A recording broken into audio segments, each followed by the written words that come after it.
Hello, people of the internet! Today is Friday, April 1st, 2016.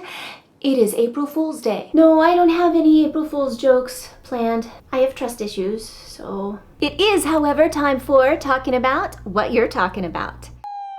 Some of you are talking about Melissa Etheridge. This week on an Australian talk show, she finally came clean about the paternity of her children with former partner Julie Cypher. Rumors swirled around for many years that it was actually Brad Pitt who was the sperm donor. Turns out Brad was a very good friend of theirs and was completely willing to do it. But they declined. Now, I don't know if it's written down somewhere, but I'm pretty sure that it's understood for evolutionary purposes that one may not turn down Brad Pitt's sperm. Etheridge said this about it. I looked and I saw how badly he wanted children, and I thought, I don't want to share this with someone who really badly wants children because my children don't need another parent. They have two. So instead, they ended up choosing friend and fellow singer-songwriter David Crosby. Yeah, I'm just gonna go on record here and say that I will never turn down Brad Pitt's sperm. In case, just...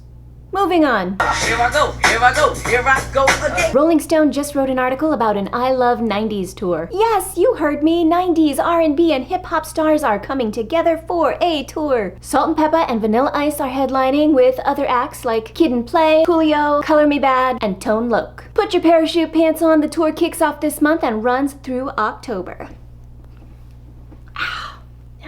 Okay guys, what if you were fined $100 every time you passed gas? Would you be broke? Social media was all giggly this week over Broncos player Von Miller, who is on this season's Dancing with the Stars. Apparently his dance partner Whitney Carson says he won't stop farting. She has now started fining him $100 every time he passes gas. I wish that could work for dogs. You are terrible. You're so terrible. In other news, Canada continues to troll the United States during our time of political crisis with pictures like this, and an old picture that has now found some recent virality of yoga-loving Prime Minister Trudeau that looks like this. Okay, Canada. You just take your yoga and your core strength and your fine specimen of a liberal leader and you just go sit over there and eat your popcorn and watch our circus quietly. No need to go making yourselves look more and more awesome. Depending on what happens here in November, you may have boatloads of our privileged people relocating to your country. So until then, just shh. Eh? A boat. Okay, the ladies in my social media streams are pretty excited over Christian Louboutin's newest addition to their nudes collection, the Sola Sofia flat. It's a pointy ballet flat made of super soft Napa leather, but what's really great about their nudes collection is that it comes in 7 different shades. Yes, that's right, nude doesn't have to necessarily mean white people's nude, or beige. I am happy to see this flesh tone inclusivity for people who can afford to buy $600 flats.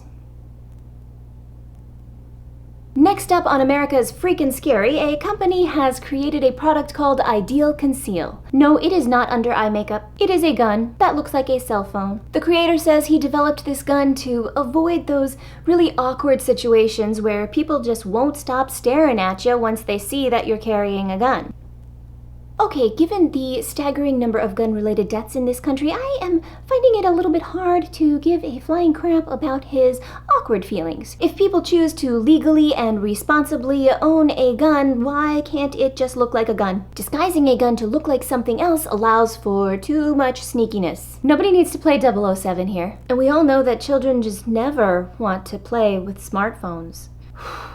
Okay, in unimportant news, Kim Kardashian tried to break the internet again by posting another nude selfie, this time doing it with the help of supermodel Emily Ratajkowski. The image appeared on both ladies' Instagram accounts, with Emily writing on Twitter, "However sexual our bodies may be, we need to have the freedom as women to choose when and how we express our sexuality." I do not believe that slut-shaming is an effective reaction to this, but I also don't believe some of the headlines and comments I've been reading about it being empowering to women, because maybe not all women? It's very clear that these two women fit the ideal societal standards of beauty. One is a supermodel. So while it may be empowering to other women who fit those particular standards, it may not be so empowering to others. And it certainly may not be empowering to teens or tween girls who every day are pressured on social media by boys to send nudes. Yes, a grown woman can feel and appear sexy anytime she wants. And if advertisers can show women's bodies to push products, why can't a woman show her own body at a time and on a platform that she chooses? She totally can, but I am not going to call it empowering to all women. I'm going to call it empowering to her. And I just can't help thinking, you guys,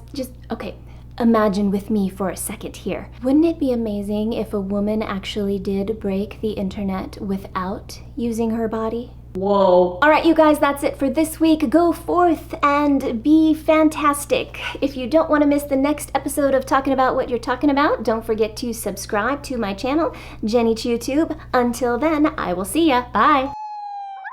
Ice, ice, baby. Dum dum dum dum dum dum dum dum dum dum.